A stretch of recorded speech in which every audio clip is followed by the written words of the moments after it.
Hello viewers, welcome to my channel Target Boards with Anjali ma'am. UP board के class 9 10th English के NCERT based new syllabus की सारी problems मेरे साथ solve हो जाएंगी। मैं 9 10th के सारे चैप्टर्स के एक्सप्लेनेशंस, क्वेश्चन आंसर्स, एक्सरसाइजेस सभी कुछ आपके साथ अपने चैनल पर शेयर करूंगी। So keep watching and like, subscribe and share ज़रूर करें।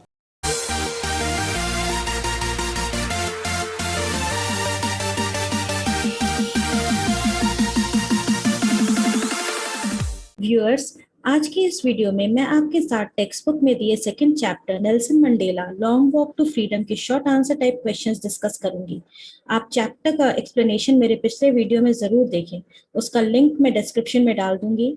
चैप्टर को मैंने माइंड मैप्स और फोटोज और पिक्चर्स की हेल्प से आपके लिए इजी लैंग्वेज में तैयार किया है। आने वाली वीडियोस में मैं लॉन्ग आंसर टाइप क्वेश्चंस और पैसेज बेस्ड क्वेश्चंस डिस्कस करूंगी। ये सारे सिलेक्टेड क्वेश्चन आंसर्स हैं, इससे आपको एग्जाम में बहुत हेल्प मिलेगी। So happy learning and let's start. Question 1, where did the oath taking ceremony take place? शपथ ग्रहण समारोह कहाँ हुआ था? The oath taking ceremony took place in a lovely sandstone amphitheater formed by the Union Buildings in Pretoria. तो chapter में आपने पढ़ा है कि प्रिटोरिया जो साउथ अफ्रीका की राजधानी थी, वहाँ की यूनियन बिल्डिंग्स के सैंडस्टोन एम्फीथिएटर में, ये यूनियन बिल्डिंग्स हैं, ये फोटो यूनियन बिल्डिंग्स की है, तो वहाँ के सैंडस्टोन एम्फीथिएटर में ये शपथ ग्रहण समारोह हुआ था। Sandstone amphitheater formed by Union Buildings in Pretoria. Question 2. What ideals did Nelson Mandela set out for the future of South Africa in his speech? अपने भाषण में नेल्सन मंडेला साउथ अफ्रीका के फ्यूचर के लिए क्या आइडियल सेट करते हैं, क्या बोलते हैं कि राष्ट्रपति जब वो बन जाते हैं, जब उन्होंने शपथ ले ली, तो वो साउथ अफ्रीका के फ्यूचर के लिए क्या बोलते हैं, लोगों को कैसे संबोधित करते हैं, उसमें वो क्या बोलते हैं। तो वो कहते हैं, in his speech Mandela sets out the ideals of liberating his people from various bondages. अपने भाषण में मंडेला जो है अपने लोगों से क्या कहते हैं, वो आइडियल सेट करते हैं कि वो अपने लोगों को लिबरेट करेंगे, फ्री करेंगे, किससे? वेरियस बॉन्डेजेस, बहुत सारे बंधनों से मुक्त करेंगे। बॉन्डेजेस मींस बंधन। कैसे बंधन? Poverty, deprivation, suffering and gender discrimination. ये चार आपको पॉइंट्स याद रखने, poverty, deprivation, suffering and gender discrimination. In bondages से वो अपने लोगों को मुक्त करने की, लिबरेट करने की बात अपने भाषण में करते हैं। Question 3, how according to Mandela had apartheid policy affected South Africa? Mandela के हिसाब से अपार्थीड पॉलिसी किस प्रकार से साउथ अफ्रीका को अफेक्ट की थी? जो वहां पे अपार्थीड लगा था, वो पॉलिसी जो है साउथ अफ्रीका को कैसे अफेक्ट करती है? आइए हम आंसर देख लेते हैं। The policy of apartheid was very unfortunate for south African people. जो अपार्थीड की पॉलिसी थी वो साउथ अफ्रीकन लोगों के लिए बहुत अनफॉर्चुनेट पॉलिसी थी। क्यों थी अनफॉर्चुनेट? ये अनफॉर्चुनेट इसलिए थी क्योंकि it created a deep and lasting wound in the country and it's people. क्योंकि इस पॉलिसी ने वहां के लोगों के मन में एक गहरा और न मिट सकने वाला घाव भर दिया था। क्यों? Apartheid form the basis of one of the harshest. Apartheid क्या थी? बेसिस थी, एक जरिया थी। किस चीज की? One of the harshest most inhumane societies of the world has ever known. Harshest मतलब सबसे क्रूर, सबसे इनह्यूमेन। इनह्यूमेन मतलब जो इंसानियत जैसी ना हो, है ना, जिसमें इंसानियत ना हो, ऐसी सोसाइटी जो दुनिया ने कहीं नहीं देखी, ऐसे नियम अपार्थीड के द्वारा वहां पे लागू किए गए थे। The African suffered several decades of operation and brutality. और इस कारण, इस पॉलिसी के कारण, अपार्थीड के कारण अफ्रीकन को कई दशकों तक, डेकेड मतलब होता है दशक, सेवरल डेकेड्स कई दशकों तक ऑपरेशन, ऑपरेशन मतलब क्या होता है? जो भेदभाव या प्रताड़ना, पीड़ा और ब्रुटैलिटी, क्रूएल्टी, ये झेलनी पड़ी अपार्थीड की पॉलिसी का। अपार्थीड क्या है ये मैंने आपको पिछले वीडियोस में बहुत डिटेल में समझा दिया है। रंग भेद को अपार्थीड कहते हैं, ठीक है, रंग के हिसाब से लोगों को अलग डिवाइड कर देना, रंग भेद।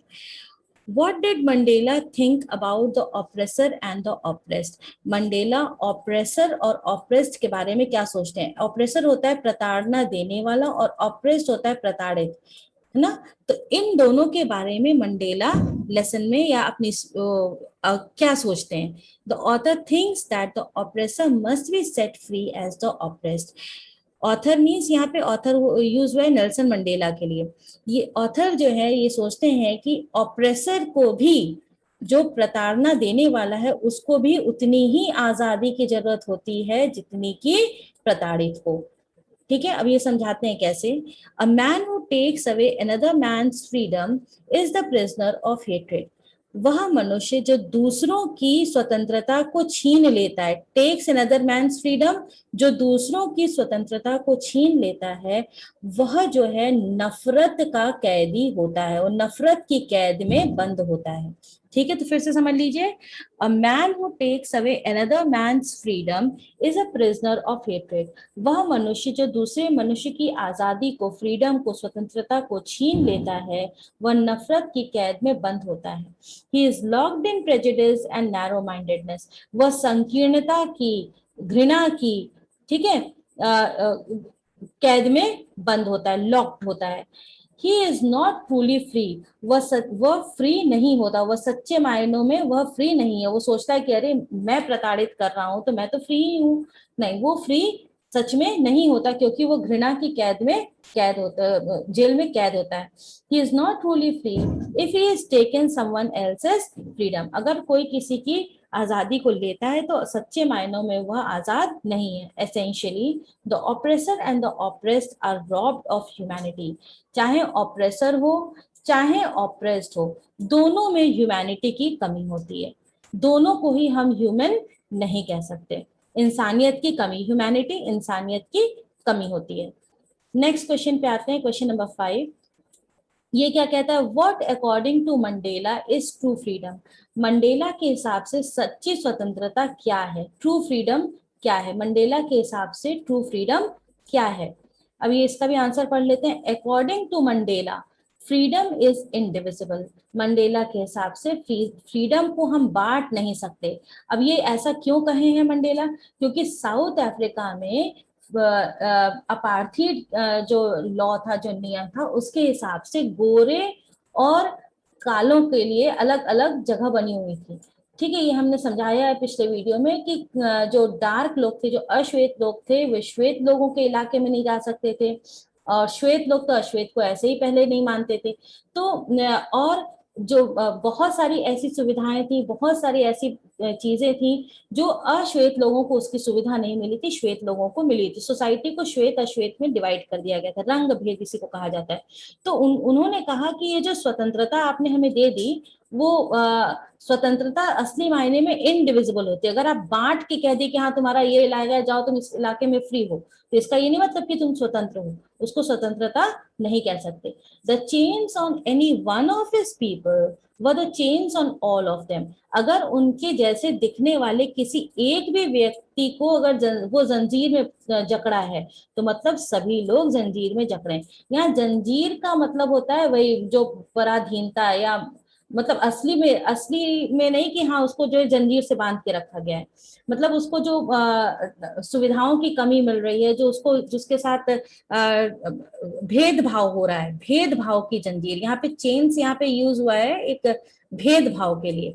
तो अगर किसी एक के साथ भी भेदभाव हो रहा है तो मतलब सबके साथ भेदभाव हो रहा है। These chains on all of his people were the chains on him also. Mandela ऐसा मानते थे, नेल्सन मंडेला ऐसा मानते थे कि अगर उनके लोगों पर ऐसी चेन्स हैं तो मतलब वो भी इसी कैद में बंद है, उनके ऊपर भी चेन, उनको भी इसी तरह से भेदभाव में जकड़ा गया है। All his countrymen were not free. वो कहते थे कि उनके देशवासी स्वतंत्र नहीं है। So he wanted freedom for all. इसीलिए वह सबके लिए स्वतंत्रता की इच्छा रखते थे। So he wanted freedom for all, इसीलिए वह सबके लिए स्वतंत्रता की इच्छा रखते हैं। ठीक है, अब नेक्स्ट क्वेश्चन देख लेते हैं। What were the twin obligations referred to by Nelson Mandela? Nelson Mandela ने लेसन में ट्विन ऑब्लिगेशंस की बात की। ट्विन होता है दोहरे, ऑब्लिगेशंस होता है कर्तव्य। तो दोहरे कर्तव्य, कौन से दोहरे कर्तव्यों के बारे में नेल्सन मंडेला ने बात की है? Nelson Mandela says that every man has twin obligations. Nelson Mandela कहते हैं कि हर व्यक्ति के, हर मनुष्य के दो कर्तव्य होते हैं, ट्विन ऑब्लिगेशन होते हैं। वो कौन कौन से होते हैं? One obligation is to his family, to his parents, to his wife and children. एक कर्तव्य होता है आपके परिवार के लिए, आपके माँ बाप के लिए, आपकी पत्नी के लिए, आपके बच्चों के लिए। ये आपका एक कर्तव्य है जो आपको निभाना है। The second obligation is to his own people, his community and country. और दूसरा जो कर्तव्य होता है वो आपके लोगों के लिए होता है, आप समाज के लिए होता है और आपके देश के लिए होता है। तो ये दो कर्तव्य हर मनुष्य को अपने जीवन में निभाने होते हैं। एक अपने परिवार के प्रति, वाइफ के प्रति, बच्चों के प्रति, फैमिली के पेरेंट्स के प्रति, और एक होता है कम्युनिटी और कंट्री के लिए। नेक्स्ट क्वेश्चन आते हैं कि what was unique in the inauguration ceremony. Inauguration ceremony में खास क्या था? कौन सी ऐसी बात थी जो इनॉग्रेशन सेरेमनी क्या हुआ था? जो उद्घाटन समारोह। उद्घाटन क्यों? क्योंकि नए अफ्रीका का उद्घाटन होने जा रहा था। एक नया कानून, बिना अपार्थीड के, वो देश एक फ्री कंट्री, एक फ्री फ्रॉम अपार्थीड, जहां पे एक नई सरकार बनने वाली थी। ठीक है, जो रंग भेद, डिस्क्रिमिनेशन, ये सबसे फ्री एक नई गवर्नमेंट वहां बन रही थी, जिसका प्रतिनिधित्व अब से नेल्सन मंडेला करेंगे। वो वहां के राष्ट्रपति चुने गए थे। तो उस इनॉग्रेशन सेरेमनी में खास बात क्या थी? The inauguration ceremony was unique. Inauguration ceremony इसलिए खास थी as it was attended by large number of international leaders, क्योंकि वहां पे बड़ी संख्या में पूरे विश्व से लोग आए थे, नेता आए थे, बड़े बड़े गणमान्य लोग आए थे, who came to pay their respects, जो वहां पे अपना सम्मान नेल्सन मंडेला को देने आए थे। The author calls it a rainbow gathering. Author इसको रेनबो गैदरिंग कहते हैं। आप पार्ट में, लेसन में देखिएगा, वहां पे लिखा है रेनबो गैदरिंग। रेनबो गैदरिंग क्यों? As it was attended by people of different colours and from different nations, क्योंकि वहां पे अलग अलग रंग वाले लोग, गोरे, काले, मिक्स, हर तरह के लोग वहां पे इकट्ठा थे, और अलग अलग देशों से वहां पे लोग आए थे उस इनॉग्रेशन को देखने। It signified Triumph of human freedom. ये प्रतीक था, सिग्निफाई कर रहा था किस चीज को? Human freedom. ह्यूमन मतलब क्या होता है? इंसान की स्वतंत्रता की जीत। ठीक है, इंसान के स्वतंत्रता की जीत का ये प्रतीक था कि अलग अलग तरह के लोग यहाँ पे इकट्ठा थे। ह्यूमन फ्रीडम, इंसान की स्वतंत्रता की जीत थी। ट्रायम्फ मतलब जीत थी। डेमोक्रेसी, गणतंत्र की, प्रजातंत्र की जीत थी। और पॉलिटिकल इंडिपेंडेंस, ठीक है, पॉलिटिकल इंडिपेंडेंस, इन सब की जीत ये यहाँ पे सिग्निफाई करती थी। इसलिए ये इनॉग्रेशन सेरेमनी इतनी इंपॉर्टेंट थी। अब हम नेक्स्ट क्वेश्चन पे आते हैं। Describe the inauguration ceremony in simple words. Inauguration ceremony को आसान भाषा में समझाइए। अब ये जो है, इसमें जो पूरी सेरेमनी हुई थी, पूरा फंक्शन हुआ था, उसमें कुछ खास बातें हुई थी वहां। मतलब जब भी कोई फंक्शन होता है तो वहां पे कुछ कुछ चीजें, कुछ प्रोसेस चलता है। तो वहां पे क्या क्या प्रोसेस चला था वो पूरा हम यहाँ पे हमें बताना होगा। तो डिस्क्राइब करना है। The inauguration ceremony took place in the sandstone amphitheater formed by the Union Buildings in Pretoria। तो ये चीज हम पहले पहले फर्स्ट क्वेश्चन में डिस्कस कर चुके हैं कि इनॉग्रेशन सेरेमनी, पहले हम बता देते हैं कि क्या क्या है। पहले इनॉग्रेशन सेरेमनी हुई कहाँ थी, है ना? इस आंसर को हम पहले शॉर्ट में बता देते, तब हम लॉन्ग में डिस्कस करेंगे। पहला हमें डिस्कस करना है कि इनॉग्रेशन सेरेमनी कहाँ हुई थी और वहां कौन आया था। दूसरा कि जब ये जब बता दिया गया कि वो कहाँ हुई थी और वहां कौन कौन आए थे, उसके बाद थी कि किसने किसने शपथ ली। ठीक है, किसने किसने शपथ ली? तो मिस्टर डी क्लर्क ने ली, थाबो म्बेकी ने ली, नेल्सन मंडेला ने ली, 3 लोग ने शपथ ली। फिर शपथ लेने के बाद क्या हुआ? शपथ लेने के बाद अगर आपने लेसन पढ़ा है तो उन्होंने, नेल्सन मंडेला ने एक भाषण दिया। उस भाषण में उन्होंने क्या कहा ये यहाँ पे हमने एक लाइन में बता दिया है। फिर इस भाषण के बाद क्या हुआ, ठीक है, वो यहाँ पे लिखा हुआ है। फिर उसके बाद क्या हुआ? जब राष्ट्रगीत, राष्ट्रगान दोनों गाए गए, तो ये 5 चीजें इनॉग्रेशन सेरेमनी में क्रमशः हुई थी। अब हम इसको इंग्लिश में अच्छे से समझ लेते हैं। The inauguration ceremony took place in the sandstone amphitheatre form by the union buildings in Pretoria. Pretoria में यूनियन बिल्डिंग्स के सैंडस्टोन एम्फीथिएटर में ये इनॉग्रेशन सेरेमनी हुई। It was attended bye dignitaries and leaders from different parts of the world. यहाँ पे गणमान्य लोग, नेता विश्व के अलग अलग हिस्सों से यहाँ पे पार्टिसिपेट करने आए थे। पीपल ऑफ डिफरेंट कलर्स, अलग अलग रंग के लोग, एंड नेशंस और कंट्रीज के लोग वहां पे उपस्थित थे, were present. Mister de Klerk and Thabo Mbeki was sworn in as the second and the first deputy president respectively।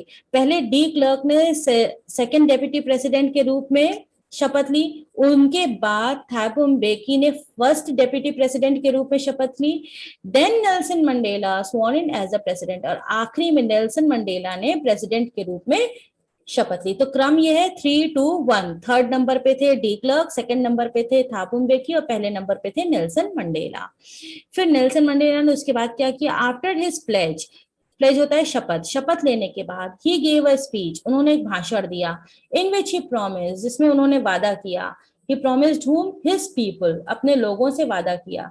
To free them from all sufferings and discrimination, कि उनको वो आजाद करेंगे सभी कष्टों से और सभी तरह के भेदभाव से। डिस्क्रिमिनेशन होता है भेदभाव, हर तरह के कष्ट और भेदभाव से उनको आजाद करेंगे, ये उन्होंने भाषण में दिया। तो पहले इनॉग्रेशन सेरेमनी कहाँ हुई, वहां कौन कौन था, किस क्रम में शपथ हुआ, फिर शपथ के बाद भाषण दिया गया, भाषण में क्या कहा गया, उसके बाद क्या हुआ। South African jets and helicopters flew over the union buildings.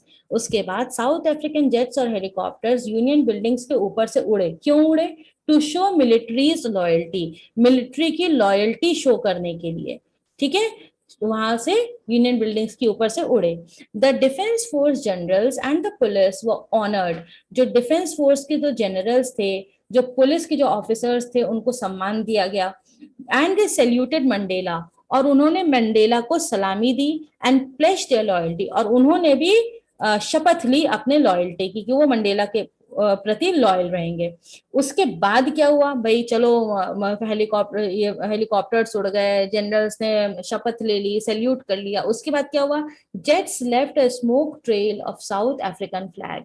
जो जेट्स थे, जो विमान थे, उन्होंने साउथ अफ्रीका के झंडे के रंग का धुआं छोड़ा, स्मोक ट्रेल, ठीक है, धुआं छोड़ा।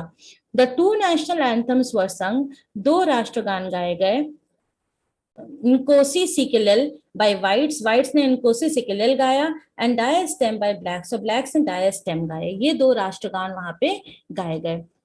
तो ये मैंने आपको पूरी इनॉग्रेशन सेरेमनी डिटेल में समझा दिए, क्रमवार आपको समझ में आ गई होगी। अब हम लोग आगे बढ़ते हैं। 9th question, What did the generals and the police officers do on that day? ये हम लोग पिछले क्वेश्चन में डिस्कस कर लिए। What did the generals and police officers do on that day? Generals और पुलिस ऑफिसर्स ने उस दिन क्या किया? The generals of the South African Defence Force, south African defence force के दो जनरल्स थे, and the police, और जो पुलिस के लोग थे, सैल्यूटेड मंडेला, उन्होंने मंडेला को सलामी दी। and pledged their loyalty, और अपनी लॉयल्टी की शपथ ली। 10th question, What is the greatest wealth of a nation in Mandela's opinion? Mandela के ओपिनियन में, मंडेला के हिसाब से, मंडेला के विचार से, एक देश की सबसे बड़ी वेल्थ क्या होती है? वेल्थ मतलब वहां की धरोहर, ठीक है। किसी देश की सबसे बड़ी धरोहर क्या होती है? इन मंडेला's ओपिनियन, मंडेला के हिसाब से, the greatest wealth of a nation is it's people. किसी भी देश की सबसे बड़ी धरोहर वहां के लोग होते हैं। He calls his people finer and truer than the purest diamonds। वह अपने लोगों को फाइनर और truer than the purest diamonds कहते हैं, कि जो सबसे प्योर डायमंड है उससे भी फाइन, उससे भी सच्चे वहां के उनके लोग हैं। इस तरह से वो अपने लोगों की तारीफ करते हुए कहते हैं कि उनके देश के लोग ही उनकी सबसे बड़ी धरोहर है। आप यहाँ जान लीजिए कि दक्षिण अफ्रीका में, साउथ अफ्रीका में सोने की, हीरे की बहुत सारी खदानें, कोयले की खदानें और भी बहुत सारे मिनरल्स वहां पाए जाते हैं। तो इस बात पे कहते हैं कि ये सारे मिनरल्स में तो हमारा देश बहुत रिच है, पर उससे भी ज्यादा वहां की बड़ी धरोहर वहां के लोग हैं। इस प्रकार से वो वहां के लोगों की तारीफ करते हैं। आशा करती हूँ आपको ये शॉर्ट आंसर टाइप क्वेश्चन समझ में आ गए होंगे. Do wait for my next video in which we'll discuss with the long answer type questions and then followed by the passage based questions in the upcoming videos. And don't forget to like, subscribe and share. Thank you.